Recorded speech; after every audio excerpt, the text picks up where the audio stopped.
Let me start by thanking all of you, ladies and gentlemen, for staying for the second session today.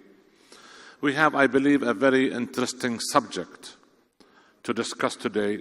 It was touched upon in the earlier session, but it talks about the future and about the difficulties all the pension funds, wherever they are facing. Our session titled is Pension Fund Deficit and Actuarial Valuation. What do you need to understand? So it will be a matter of educational, besides really discussing what are the implications of the deficits and how we can overcome them. The pension situation has been hitting the headline, and the number of defined benefit pension schemes running a deficit have been growing over the recent years. The liabilities of most defined benefits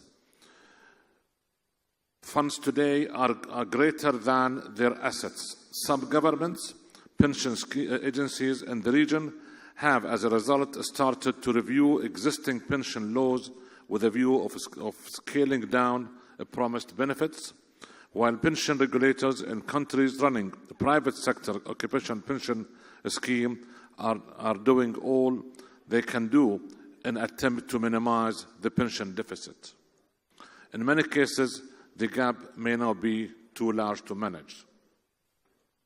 Globally, there are around $100 trillion of assets under management within pension funds across the globe. Yet actuarial valuations estimate the liabilities of those pension funds to be significantly higher. But are these valuation and deficit estimates credible? How is an actuarial valuation performed? We are here to discuss these and other issues with a range of actuaries who have considerable experience in advising governments, corporate pension funds, both the GCC and around the globe. I have 4 speakers who each one will take about 10 minutes to present his slides, and at the end we'll have a question and answer to the 4 of them. I have on my left Simon Hebron. Simon is Senior Consulting Actuarial with Middle East and Africa, who will talk to us about actuarial forecasting. After that, Mazen will come in, Mazen Abu Khater, a Principal and Actuary with Mercer, who will talk to us on fundamental issues, deficit, and the global trend. Philippos Benares, Partner in Hewlett Retirement and Investment Practice, who is also a board member of the Central Bank of Cyprus, will talk to us about investment methods. And we'll end up by Philip Wheeler, Senior Manager at Pension Actuary with Ernst & Young, who will speak to us on rebalancing the social security equation, the challenges. So I will give each one of them about 10 to 15 minutes to present. Hopefully 10 minutes will be enough. And we'll start to take questions from you at the end of the last discussion. Simon. Thank you very much, Jamal. Firstly, it's a great pleasure to be here today. My name is Simon Herborn. I'm based in Dubai, and I work as an actuarial advisor for many of the public pension schemes across the GCC, including Saudi Arabia, Bahrain, the UAE, and also Kuwait. I'd like to talk for just a few minutes about the kind of actuarial forecasting work that we do for GCC pension systems. And specifically, I'll try to convey why it's important and also the kind of outputs that we can generate and the kind of insights that we can share. So I've just got 2 or 3 slides here. Okay. So to start with, I'm sure everybody understands how the public pension schemes in the region work. But for clarity, I'll give a brief recap. So these are examples of defined benefit schemes. So it's the inverse of the defined contribution schemes that we talked about this morning. The mechanics are quite simple. So as a member of the scheme, it's necessary to pay a contribution, which is a proportion of earnings throughout the career. In addition, the member's employer will also make a contribution. So, for example, in KSA, the member will pay in 9% of their wages as a contribution, and the employer will also pay in 9%. In exchange for those contributions, when the member reaches retirement age, which is on average between 50 and 55 in the region, the member will retire and receive a monthly pension income. This income will be based on just two factors. Firstly, their earnings at retirement and the number of years for which they paid contributions. So again, it's not similar to the defined contribution structures from earlier. And this pension will continue to the member for the rest of his life, irrespective of how long he lives. He could retire at 50 and live until 60 or 70, 80, even 100. It will continue for the rest of his life. So the mechanics are quite simple, but the way in which these benefits are paid for is a lot more complicated. So the ideal scenario is that during the course of the member's career, he will pay contributions. These will be collected by the scheme, and over time, these will build up, accumulate with investment returns. And then by the time he reaches retirement age, these savings that have been built up are sufficient to pay for the cost of his lifetime pension. So that's the ideal scenario. And in the DC systems we talked about earlier, that kind of arrangement can be engineered. However, here it is more difficult. Now, in the short term, we have a very young population in the region. In most of the schemes, there are significantly more people paying contributions than people receiving benefits. For example, in KSA, in the private sector, there are 11 contributors for every member. For every pensioner. So in the short term, if we look at the financial statements of these schemes, they seem to be functional. Most of them over time are generating contribution surpluses and building up assets. However, as we move forward a few decades, we will find quite a different picture. The region's population will age, and what we will see is the benefit expenditure rising at a rapid rate. And it's for many schemes at least, it seems likely we will reach a point where the benefit expenditure overtakes the contribution income that is received. And eventually, we might reach a point where the schemes do not have adequate resources to actually pay everybody's benefit. So that's the kind of trajectory that most of the GCC public pension schemes are on at the moment. Now, clearly it's a significant issue, and that's why lots of discussions are taking place about how the scheme should be reformed, either by putting in more funding or by adapting the benefits. And that's a very important discussion which has huge implications. As a foundation for that discussion, though, it's very important that we have a clear picture of exactly what the challenge is, a very clear picture of what kind of liabilities will emerge in the long term. And that's where the role of the actuary comes in. Actuaries are essentially experts or specialists in risk modeling and data analytics. So our role in a public pension scheme is to provide support and analysis. We can build models that try to reflect the realities of a scheme and try to reflect all of the demographic and economic pressures that might emerge over the long run. And this can give the decision makers the right tools they need to make appropriate decisions about how to change funding or how to change benefits. Specifically, we can try to inform the scheme sponsor, the government, about how much funding would be needed, or if they would like to look at a reform, what the impact of that reform could be. as well as assistance with broad areas of scheme governance. And I'm sure the other panelists will be talking about some of those areas later. Okay, sorry. So now I'll just give a flavor of the kind of work and the kind of modeling that we do. So most schemes in the region conduct an actuarial study every 3 years. So they will appoint normally an external independent actuarial consultant to perform this analysis for them. As the actuary, we work with the scheme and they provide data to us on all of the people that are paying contributions and all of the people that are paying benefits.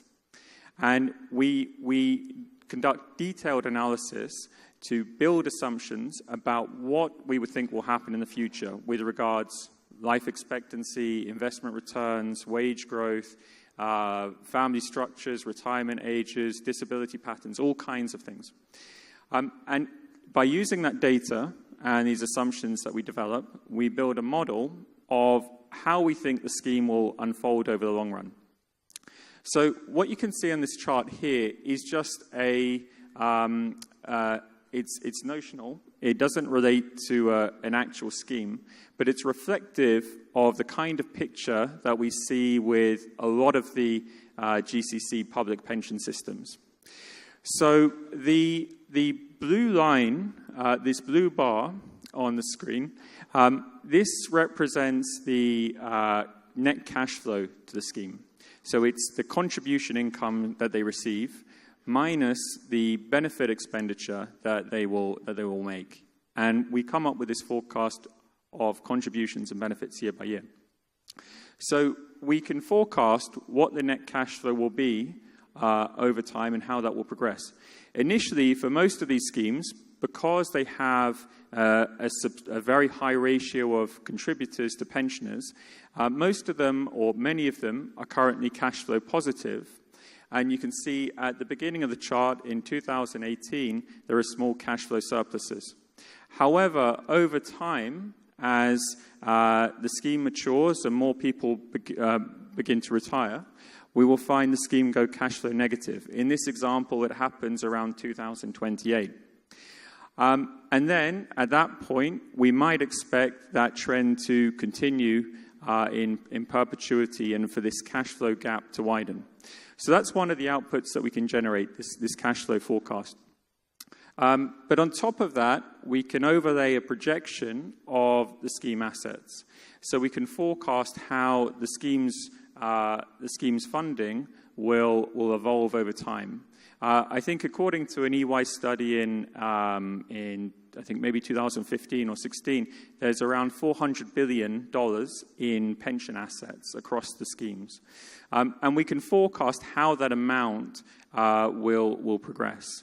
And for many of them, what we would find is over the near term, these assets may continue to grow because of positive cash flow and investment income.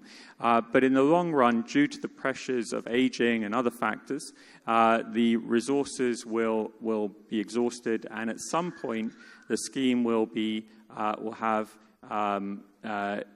nil assets, and at that point, unable to actually pay the scheduled benefits. So this is just one flavor of the kind of outputs that we can generate for a scheme. But I think it's important to note that when we conduct an actuarial study, it's not a case of there being one single output. We would actually generate a wide variety of risk metrics that assess the financial health of the scheme in different ways.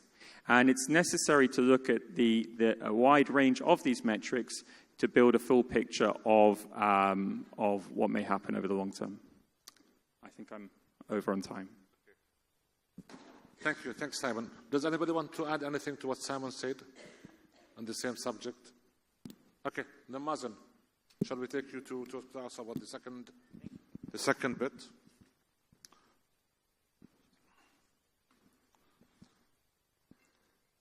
And Mazen will talk to us about some fundamentals, the deficit, and the global trend in pension.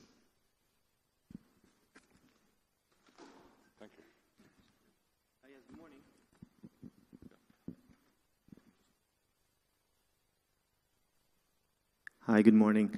My name is Mazen Abu Khater. I'm a consultant working for Mercer. I've been in the region for 10 years, and I've been essentially working with a number of social security schemes in the region as well, very similar to the other gentleman here. We've had the privilege of working with a number of different countries and social security systems. And my point today will be to talk about the various deficits and the sources of the deficits, but I wanted to take a bit more of a macro view first and talk about the extensive research that we have done at a global scale and then bring that down into more of a regional level and what that means. What we've done is what's called the Mercer or the Melbourne Mercer Global Pension Index. We've just released the results just last week for 2018, and this is now our 10th year where we have now published the results. We are happy to say that we have 34 countries participating in this index. And you'll see these countries listed right now. They cover 60% of the world's population, and we are proud to say that for the first time that we have now Saudi Arabia being part of this index that represents the region or the first country across the Middle East and the North Africa region. What is the Melbourne Mercer Global Pension Index? What does it measure? What does it actually tackle? The first question is adequacy. We've heard a bit about adequacy and sustainability earlier today. So this now just sort of expands a bit on that conversation and talks about it in the context of a specific index. It essentially benchmarks every country and compares every country relative to other countries. Also looks at various shortfalls and recommendations for reform. So the first question the index asks is adequacy. What do I get, or what do you get as a citizen or as a beneficiary of this pension system? The second question is sustainability. Can it keep delivering? Can the system keep delivering in the future? It's more future-looking. And the third one is integrity. Can the system be trusted? Now remember, the index does not focus on any particular social security organization. It does not focus on a specific entity, a specific sector, but it looks at countries. It looks at the macro view at a country. The index itself, when it comes to adequacy, sustainability, and integrity, it looks at various components. So as a sub-index within each of those indices, it looks at various things. When it comes to adequacy, it looks at benefit design. It looks at the people who own assets, people who have specific savings, designs. Is it defined benefit? Is it defined contribution? You know, what do the actual benefits look like in terms of adequacy? In terms of sustainability, it looks at coverage, participation rates, you know, what kind of government debt looks like, what type of demographic projections look like. This is all part of the sustainability index. And integrity, when it comes to trust, it looks at regulation. Very, very intuitive. It looks at regulation, it looks at governance, it looks at membership, pension protection, it looks at communication, it looks at various types of costs. The most weighting is towards adequacy. It's very simple. The reasons why is because the first thing a participant in any pension system asks is the benefits I'm receiving adequate? So the most weight is on adequacy, then it looks at sustainability and looks at integrity as the third component, together making up 100%, and that comes up with one single index for every country. The fundamental issues and the challenges that we've seen going through the index for all 34 countries, some macroeconomic issues and challenges that we see. We've discussed this already, but just to reinforce, a rapid aging population that we see across the world. We'll talk a bit about the aging effect in a second. I have another slide that talks about that. The second one is around low growth, low economic interest rate environments. You know, low interest rates, higher liabilities. Low growth means expected returns may not be as high as what we've seen historically. This is something for people to consider. The lack of easy access to pension plans. We're looking at gig economies. I'm sure many of you heard that. A gig economy. Are these gig employees adequately covered? Are they part of the system that will be able to provide them with the right type of coverage? And more importantly, you know, countries like India, like China, where they have a very, very high percentage of people who are in an informal sector. How are they going to be covered? So our research suggests that over 50% of the world's population are in an informal sector. More than about 45% of those who are currently in retirement age are not eligible for any pension coverage, any form of government pension coverage. This is a fundamental issue that we see globally, and so this is a definite indicator of this. Increasing popularity of defined contribution. Again, the panel that was here earlier said it very, very eloquently, very, very well. Financial literacy. Are people well equipped to deal with the growth of defined contribution plans and moving away from defined benefit pension plans? That's a fundamental issue. And the third one, or the second last one, is around government debt. As governments borrow, as governments' budget deficits increase, are they going to be able to then cover the expenditure that they have as a system in the context of an aging and growing population in many parts of the world? And the last one is the need for sustainable and robust income products. So flexibility for individuals who look to retire at different ages, under different contexts and different circumstances. Can these countries provide this level of flexibility for employees and their beneficiaries to receive their pension benefits?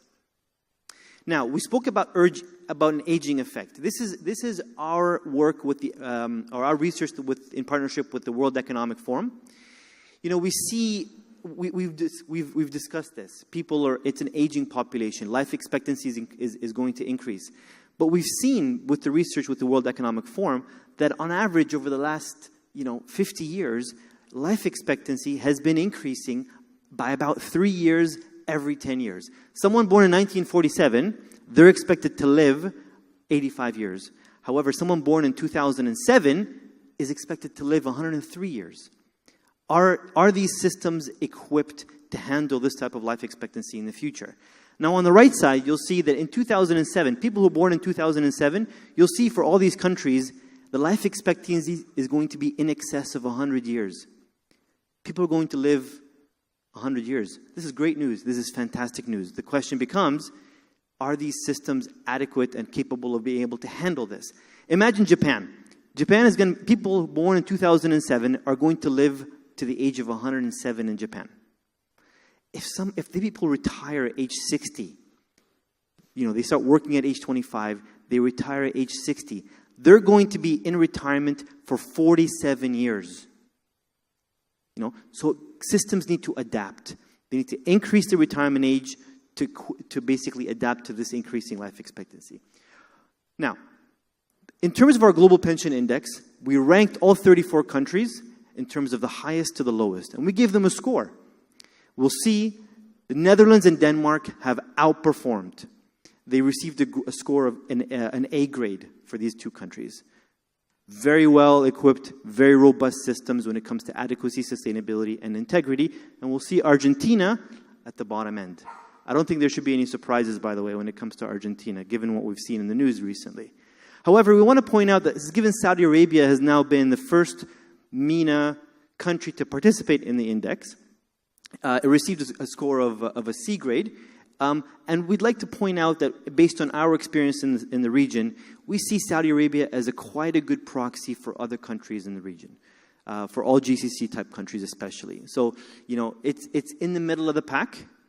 There's obviously some strengths, and there's obviously areas for improvement for all the different countries, and Saudi Arabia is no exception, or the region is no exception.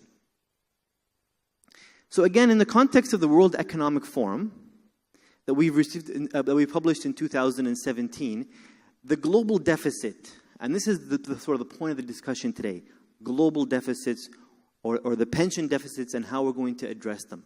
My job is going to be highlight how these deficits, why they've occurred, and then I believe the gentlemen that come after me are going to provide solutions as to how we're going to address this. But my job now is to quantify the deficit. The deficit today, for looking at 8 countries around the world, US, UK, China, India, Canada, Netherlands, Australia, and Germany, 8 countries, the combined deficit is $70 trillion for all these countries combined. That is 1.5 times the combined GDP of all these 8 countries. This is a fact.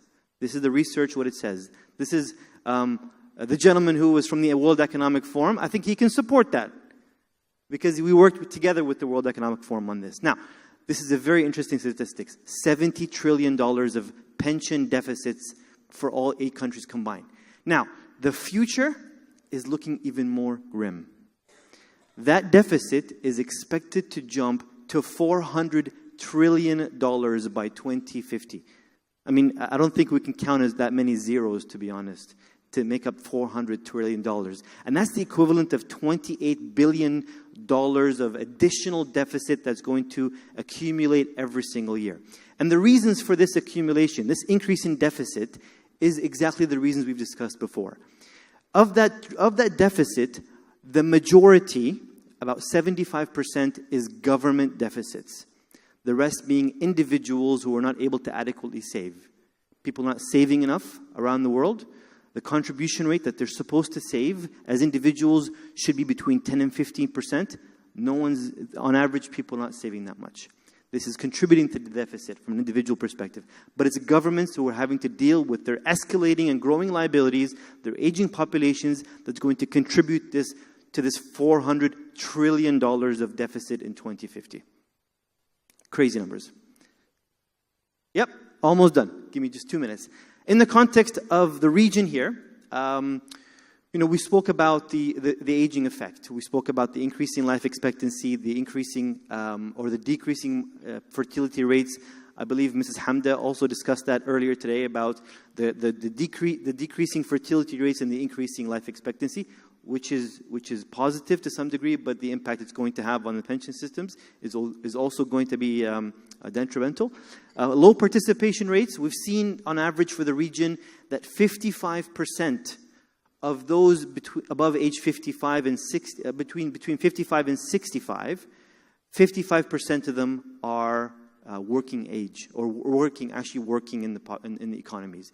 45% of those above age 55 are not participating in the economy and contributing to the economy. And there are various incentives for early retirement.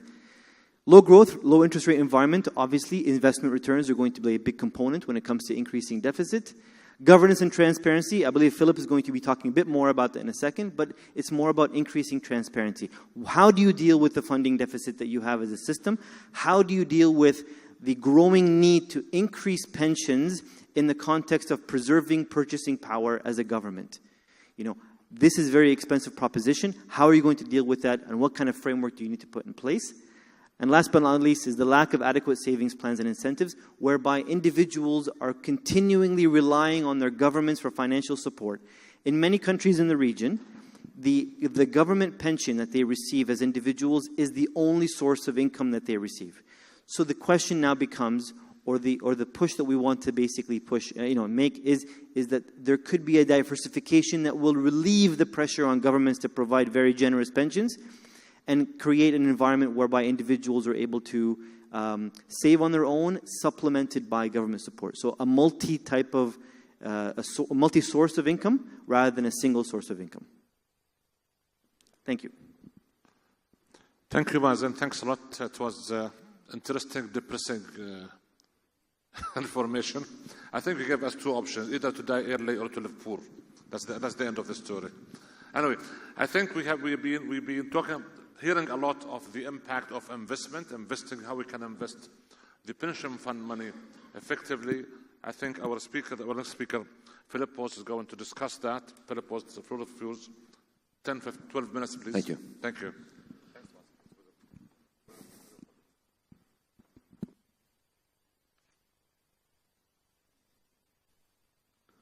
So, thank you to the organizers for yet another great event. My name is Philippos Manaris. I lead retirement and investment for Aeon in the region.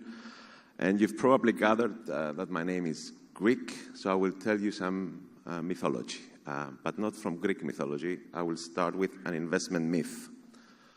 And the investment myth, my proposition is that investment performance and good investment returns will not solve the sustainability challenge of public pension systems.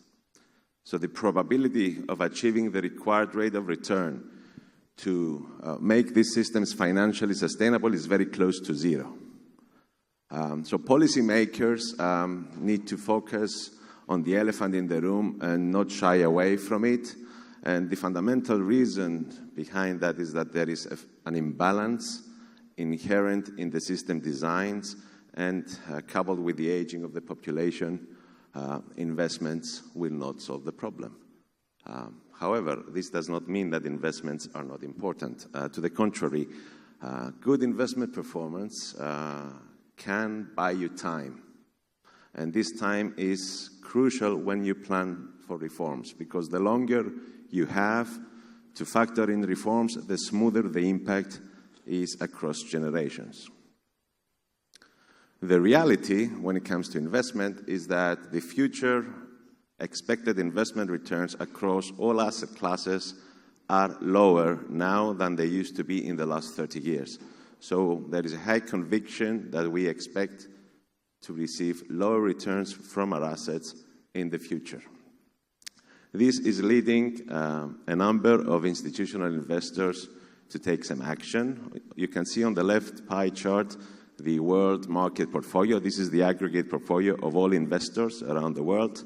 The allocation to alternatives is around 13%.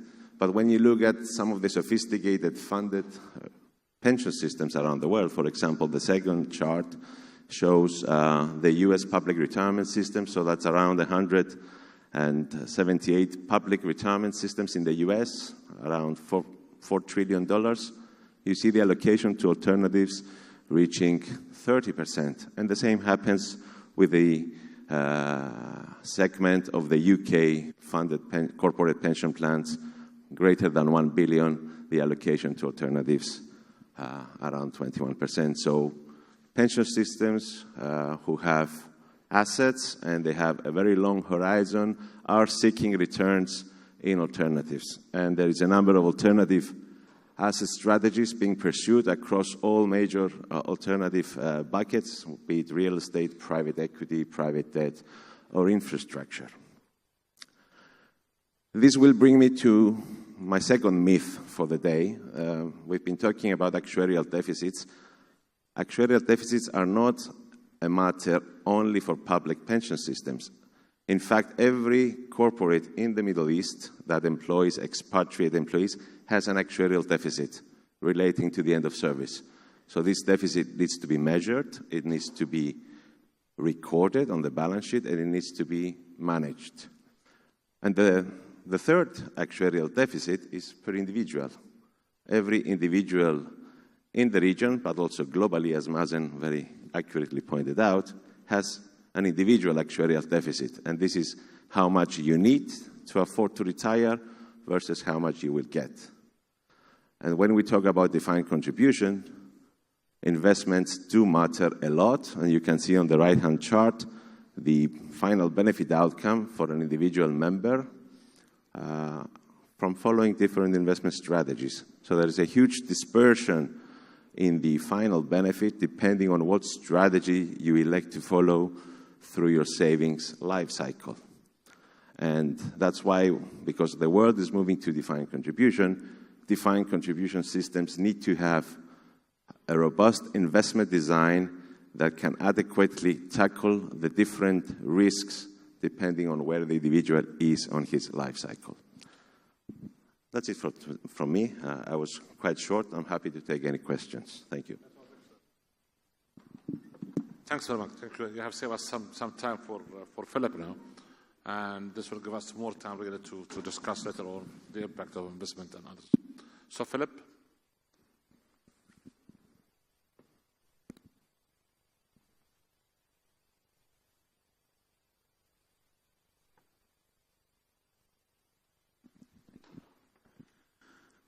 Well, good morning, everyone.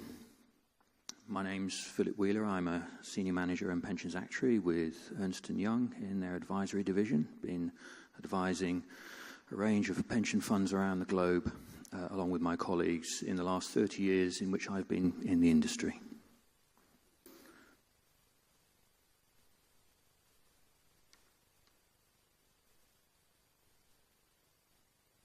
Flip the slide.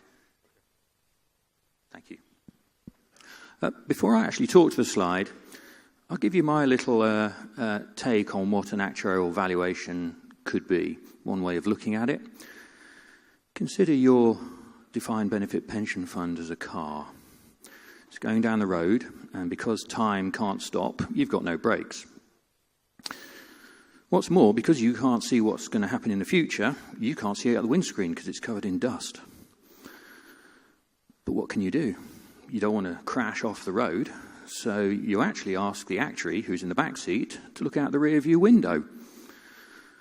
And what he does is he effectively looks to see what trends have taken place in the road. Where are the curbs? Where are the line markings on the road? The signage, all that kind of thing. And he gives you ideas as to what small changes you might need to make in order to be able to maintain that position in the centre of the road. And if you don't want to take that advice and make those changes, then you might veer towards one side or the other side of the road and have to make quite a big change later on. All of that to avoid a crash. But of course, the other thing as well is that because you're travelling all the time, you need to get those valuations fairly quickly and regularly in order to be able to make those changes sooner rather than later. So why don't we have a little look at what kind of changes might actually be? And we've touched on some of these in some of the earlier sessions and some of the things that my colleagues have touched on as well. I like to look at this from a sustainability point of view, which is, from my point of view, the social security equation. And it works for both defined benefit and defined contribution in terms of this equality that you see. For defined contribution, the emphasis is different. What it basically is that contributions plus investment returns, less expenses, define the benefits. But for a defined benefit pension fund, it's actually the other way around. The benefits define the liabilities together with the expenses. You then actually have to make sure that you have contributed enough together with investment returns to meet that cost. So it's a different emphasis. And there's a dichotomy between the contributions and the investment returns, because if you're meeting a fixed amount of benefits, then if you can make more on your investment returns, you pay less contributions. But that means that there's more volatility in that investment return, so you need to be able to absorb that volatility over the short term as well. So there's a balance to be struck in your risk-return budget, which is one of the first things you might want to look at when you come to tweak your investment strategy. The next thing is to try and make it as efficient as possible using asset liability modelling, and that will define an efficient strategic asset allocation, which allows you to effectively match the nature of some of your asset classes to the nature of your liabilities, hopefully reducing volatility, thereby allowing you to take more investment risk. And that actually then filters down to how you then implement that investment strategy. That is the main lever that a lot of the funds in this region actually have. Because when it comes to contributions, the pensions legislation actually defines the contributions as being fixed. And Simon mentioned, say, for KSA, where the contribution rates are 9% by both employees and by the employer.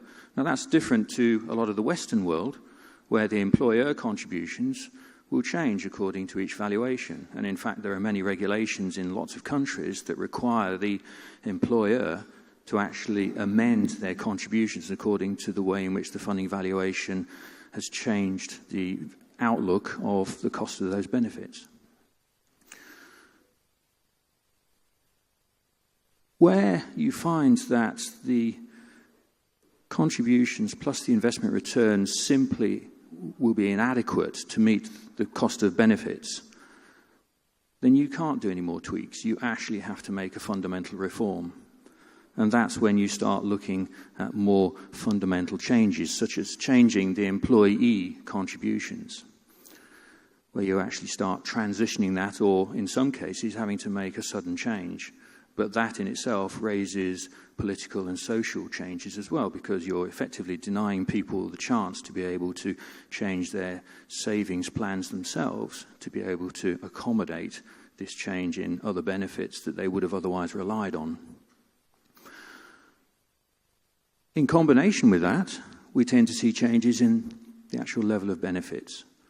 And that can take account of socio-economic changes, demographic changes, and the culture of the particular country as well. And we've talked about the way in which different solutions are appropriate for different countries. So to give you an idea, we've talked about life expectancy increasing, and therefore it's no surprise that you'd expect retirement age to increase.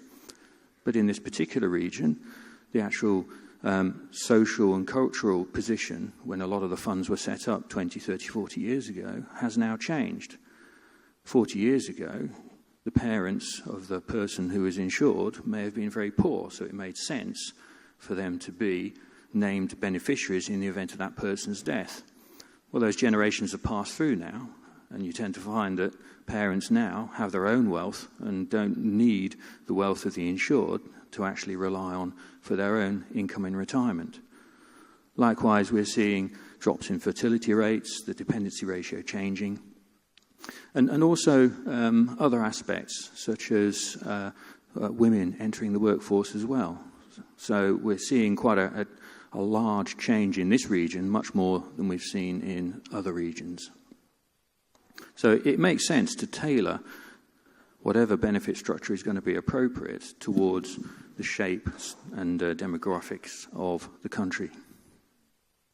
I've not talked much about expenses at this point. The reality is expenses tend to form quite a low percentage compared to the cost of benefit payments, but that doesn't mean that you can't actually make some improvements there, either through improving efficiency within the administration function or the investment operations or indeed member communications. And some of the best schemes that we've seen, certainly across the globe, have a very strong presence and communication with their stakeholders so that they're fully aware of not only of what benefits they can expect in each of the outcomes, but also what they would need to do in order to be able to change or improve that outcome.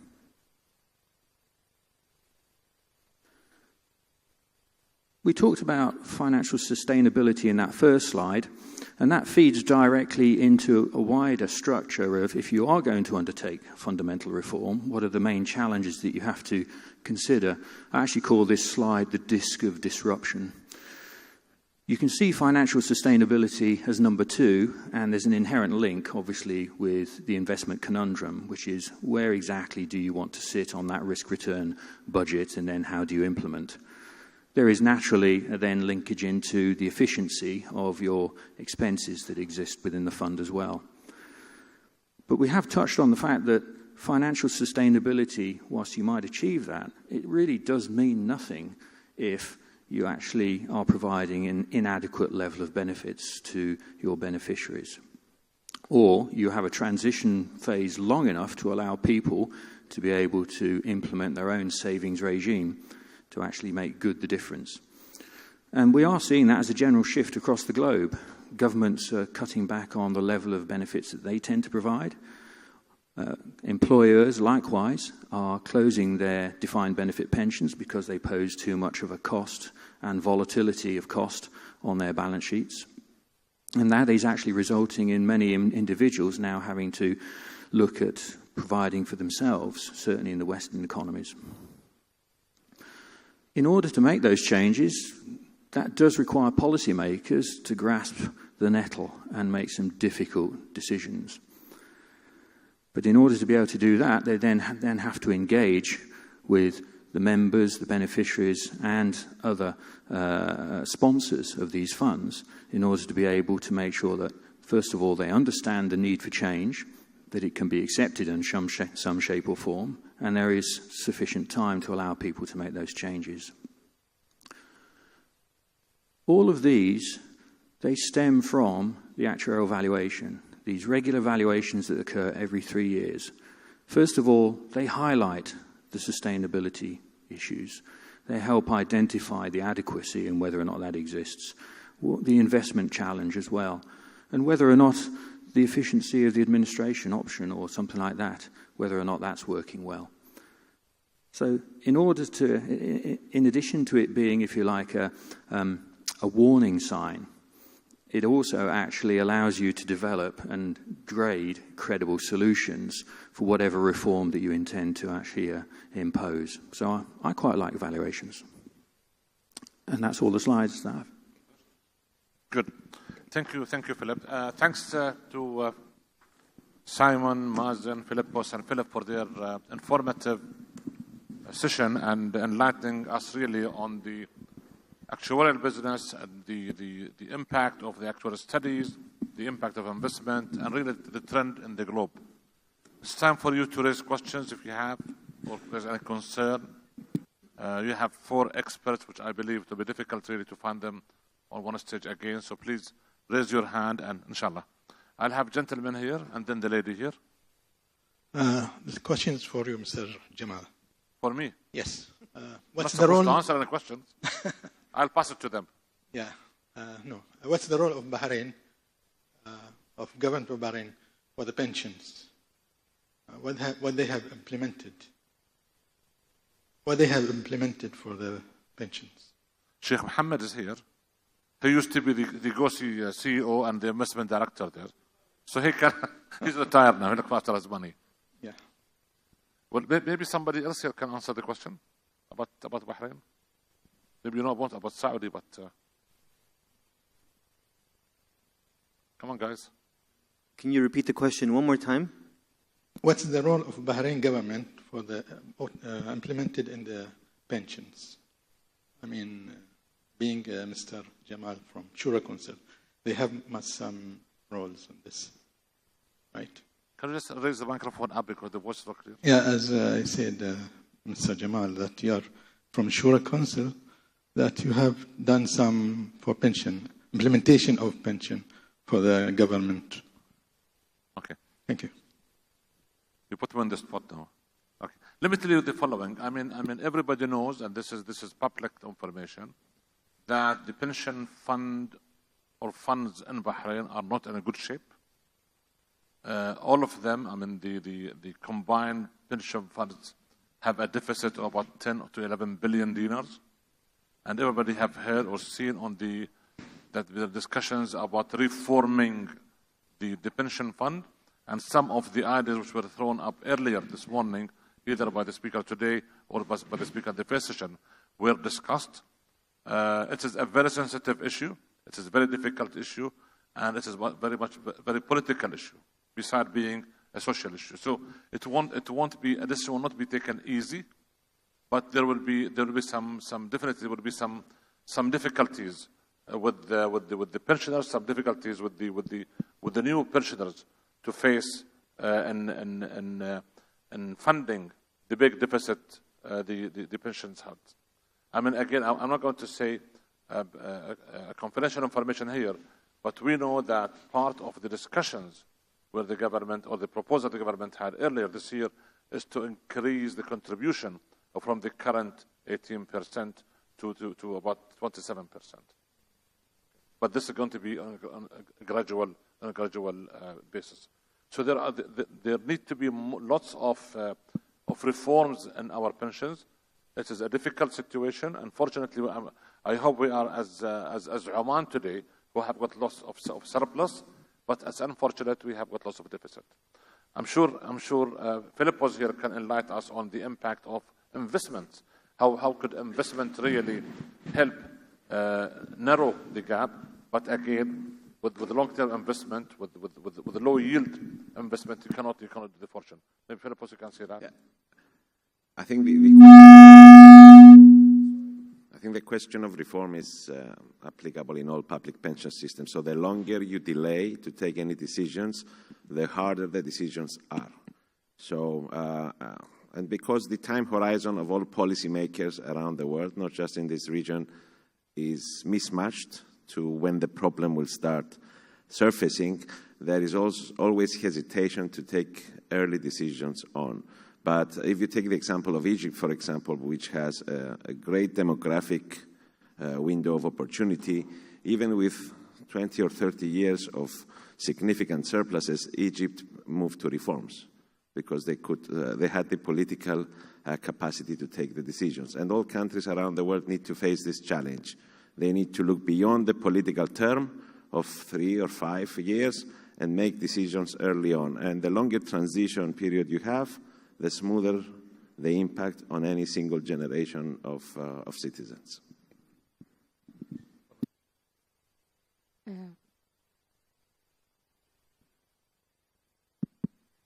Well, I don't know. Can you hear me? Yeah? Yeah, okay. This is Dr. Najat Ishaqi, retired just 1 month ago from University of Bahrain. Specialized on sustainable development. I work with the United Nations. Now, my question, or my first, I have a comment. You announced about this event saying that it is for public, yeah? And you allow people to register freely so that they can attend. My concern here, whom we were targeting? Public, companies, private sector, government? What kind of messages you want to give people with respect of what you are talking about? Because you started straight away to the topic without educating people. What are you trying to say? Most of the people are lost here. There are messages in between of what you are saying, but you don't want to say it clearly. Okay. And I've been hearing, since I'm specialized on sustainable development and I'm a consultant with the United Nations, you've been talking a lot about sustainability. What is sustainability in your mind in here? Is it reforming? Is it sustainability? I don't think so. Sustainability first, and luckily today is the United Nations Day for Sustainable Cities and Resilience. You have socially to bring people, educate people, bring them to the level to understand your language, then ask them to reform or whatever kind of message. So my question or my concern here, what kind of messages or what are we trying to make people, the audience here at least to understand from this event? Or it is just a matter of passing time? I don't know. Still, I don't know what you want to say, to be honest.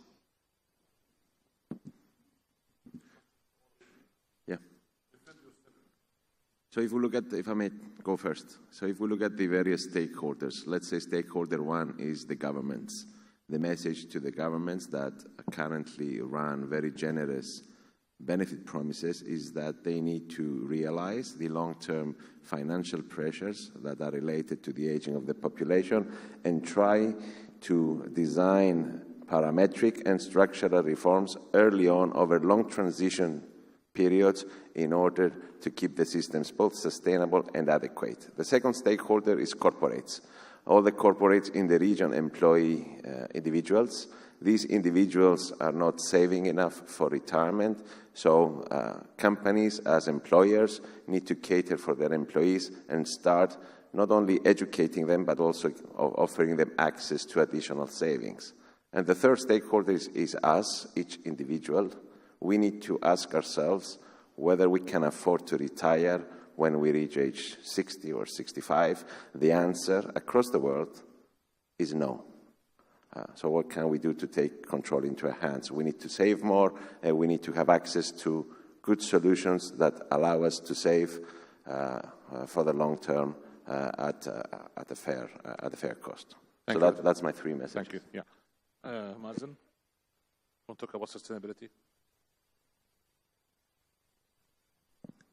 Yeah, sure. So in the context of sustainability, because I believe you asked the question around what does sustainability mean and what does it mean for the population. So the research that we've done around the world, looks at various components that define sustainability. Now, sustainability isn't just in the context of a specific pension system. So sustainability is actually multifaceted. That also looks at macroeconomic indicators around demographic projections and around economic growth, around GDP growth, and looks at specific metrics for a specific country. Now, we know, first of all, that no country is perfect when it comes to their pension system. Fact.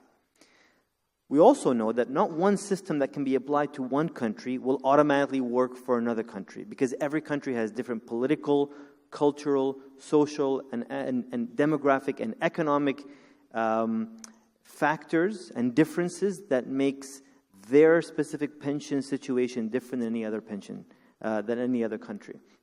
So we need to put things in perspective from that, from that context, and be able to say that what may work in Bahrain may not work in other countries. What may work in other countries may not work in Bahrain or the wider region. But the idea is, you also asked the question as to what does it all mean for the audience. I think it's really just a matter of understanding what other countries have done and what worked for them and what didn't work for them and how it can then be applied. It becomes a bit of an interactive type discussion where we can all share ideas, experiences, and trials and errors to be able to say that, you know, what may work in this country could be X, Y, and Z, and that may not work in another country. So it's more of an exchange, I would say, of different ideas, and hopefully we can all benefit from this over the long term when it comes to sustainability. Thank you. Thank you.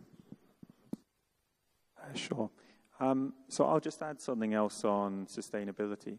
So to my mind, I think sustainability in the pensions context is about having a pension structure where there is alignment between the benefits people will receive and the funding that will go into the system, so that in the long run, the scheme is adequately funded.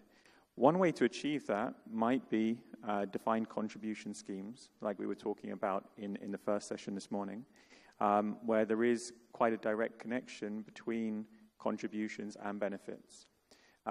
Another way of achieving it is to retain the kind of structures we have at the moment in the GCC for social insurance, but just to adapt either the benefits and to make them slightly less generous, or to raise the contribution. So that could be another way of achieving it.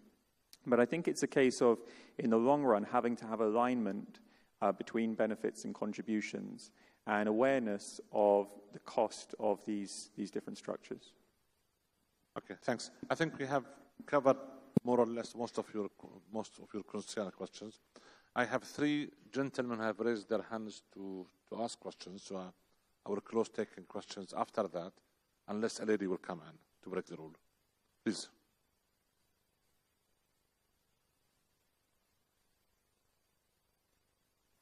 So we have 1, 2, and 3. Yeah, please, تفضل.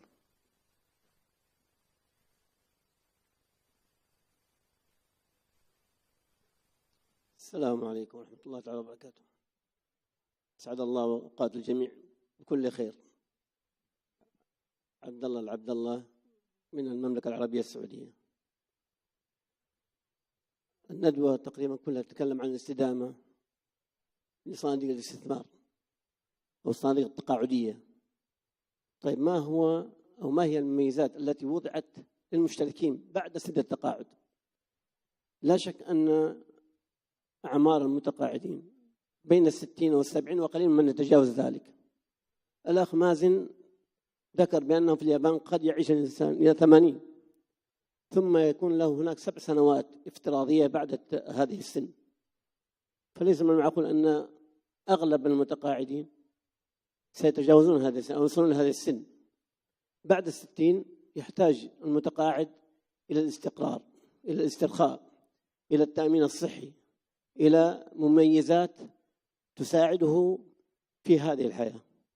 لماذا لا تقوم المؤسسات الحكومية أو الأهلية بعمل أو بالاشتراك مع صناديق الاستثمار، صناديق التقاعد، بوضع تخفيضات لهذا المتقاعد ولمن بلغ سن التقاعد 60 وما فوق، أن تضع له تخفيضات تخفف عنه الأعباء المالية بعد سن التقاعد. فبهذا تكون قد وضعت له ميزة أو إمكانية مادية تخفف عنه عن كاهله الضغوطات المالية بعد هذه السن، لا سيما أنه بلغ هذه السن يحتاج إلى الاستقرار والراحة. التأمين الصحي هو بحاجة إلى هذا التأمين الصحي، لأنه بعد هذه السن قد تتراكم عليه الأمراض، فيحتاج إلى استقرار أو تأمين صحي حتى يجد له ملف مستقر في جهة معينة. أما يمكن 5 سنوات أو 10 سنوات وهو يتنقل بين مستوصف وآخر ومستشفى أخرى ولا يكون له ملف طبي واحد في جهة واحدة. طيب شكرا. السؤال واضح. مازن Yes. The others, do we need to translate the question? No, you can just put the answer in Arabic. Go on. بالعربي. Yeah. Okay. So أخي العزيز، أول شيء بشكرك على سؤالك.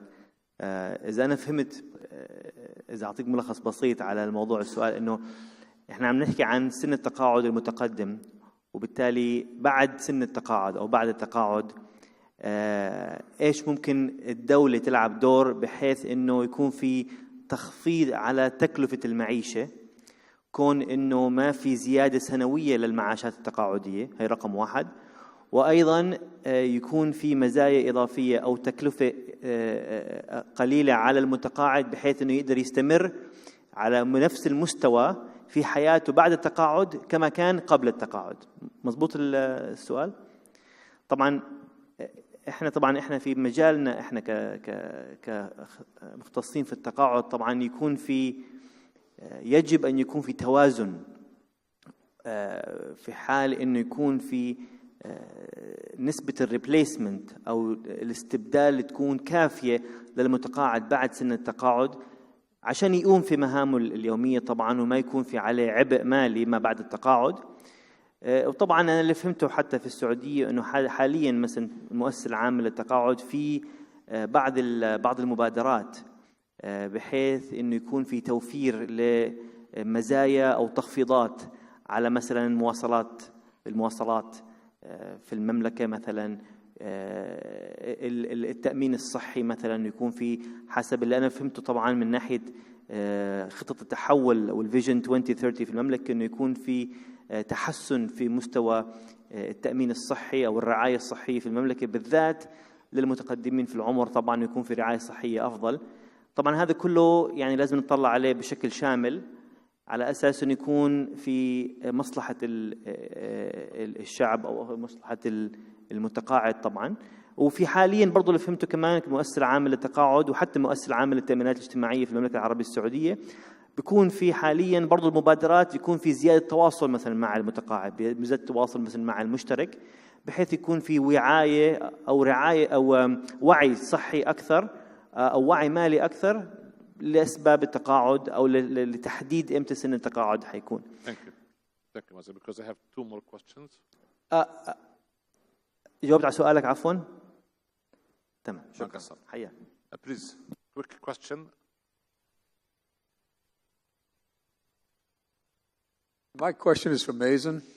You, on your slides, had investment realities, the shift to alternatives. To use an example, 1987, the oil industry crashed for the second time in 5 years. National Supply went bankrupt, ConEmsco, Mid-Continent, Wilson, Harrisburg, Oil Well. The Connecticut School Teachers Union invested $600 million in them, put them all together, and today it's a $14 billion company, NOV. But at that time, the Connecticut School Teachers Union only put 5% into alternatives. Am I hopelessly behind on my knowledge? Well, what is your definition of alternatives? Okay, 30% seems way too high for alternatives.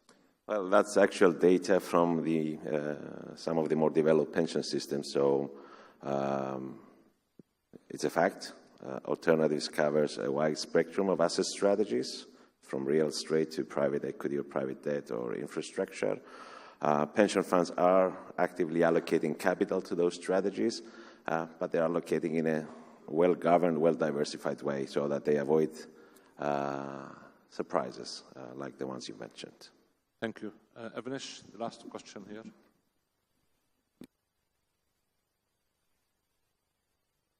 Can we have mic, please?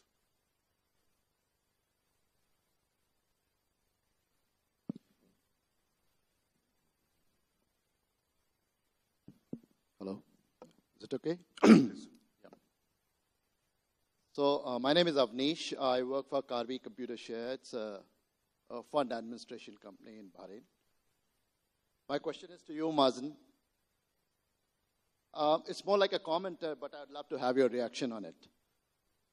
You mentioned that life expectancy is going up by 3 years every 10 years. So those who were born in 2007 will probably live up to 103 or 104 years. Of course, that's the statistics for the advanced countries, but let's assume that. We are already seeing research work which is saying that 65 is no longer old. And I've also seen some research which says senior citizenship should start kicking in only after 74. So 30, 40 years down the line, it's very much possible that the retirement age might become 75 or 80 years.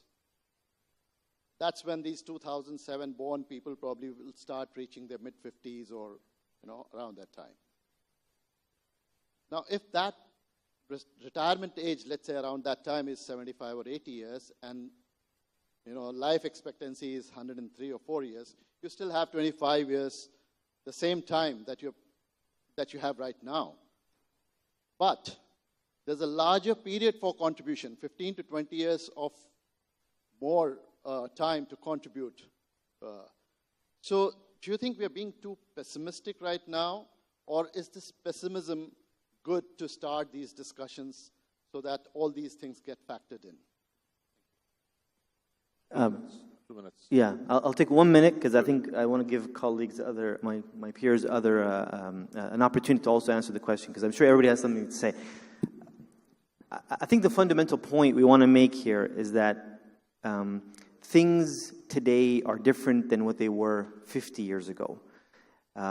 50 years ago, it was very normal to put a retirement age of, say, 55 or 60 because life expectancy was about 75-ish. The reality is today, fact, is that people are living beyond what they used to live 50 years ago. And so the point is, we need to basically make these types of adjustments as governments, as sponsors of defined benefit pension plans, to be able to adjust for that life expectancy increase. And I think that's the fundamental point here, is that we want to be able to then reduce the deficit by adjusting our retirement age so that people are able to work longer if they choose to, and at the same time being able to also enjoy their later years in retirement. Just want to add one thing. We need to look beyond what the legal retirement age is. For many countries in this region, the legal retirement age is 65, but people effectively retire from age 50 or 55 because they get unreduced and early retirement. So it doesn't matter how much you shift the legal retirement age. If you don't change the parameters around retirement in general, then you won't improve the sustainability of the systems. Thank you. Philip, you want to say one thing? Yeah, I would hope that everyone does what I do each year, which is I run a little calculation just to see at what age I might be able to retire based on my existing pension assets and the rate at which I'm contributing, and it's usually about 71, 72, and the age-old question I have is, what on earth job am I going to do up to the age of 71? Okay. Please, many thanks for your contribution. Many thanks for your participation. Join me in thanking my panel here today. And I think there is a coffee break for 15 minutes. We'll see you after the coffee break. Thank you.